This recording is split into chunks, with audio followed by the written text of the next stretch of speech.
L'un des arguments massus des défenseurs de l'Union européenne est de dire que celle-ci nous garantit la paix sur le continent depuis maintenant 80 ans. À quoi fait-on référence lorsque l'on parle de l'Europe, c'est la paix? Évidemment, on parle au dernier conflit mondial.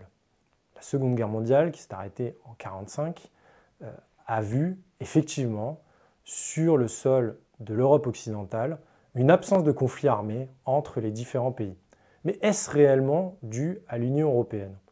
Que l'on se souvienne de l'état dans lequel se trouvait l'Europe à l'époque, ravagée par des années de guerre, la moitié est occupée par l'URSS, la moitié ouest sous protectorat américain.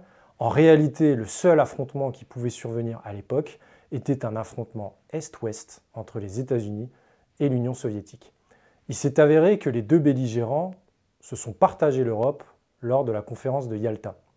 C'est ça qui a empêché le conflit mondial. L'équilibre de la terreur, l'armement atomique de part et d'autre et la destruction mutuelle assurée ont fait qu'il ne pouvait pas y avoir de guerre sur le continent européen. Vous aviez en plus des pays complètement épuisés, complètement exsangues, qui ne pensaient qu'à la reconstruction. Par la suite, la France a développé son arme atomique. La Grande-Bretagne a développé son arme atomique, de telle sorte qu'il y a aujourd'hui 3 puissances atomiques sur le continent européen.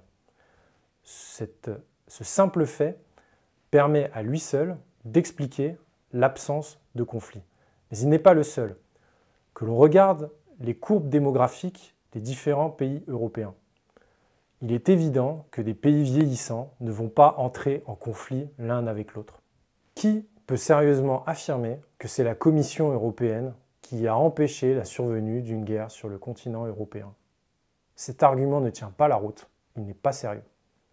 Voilà, j'estime que ce thème permet de poser la question, au moins, de la pertinence de l'existence de l'Union européenne et mériterait que l'on pose la question aux Français par un référendum.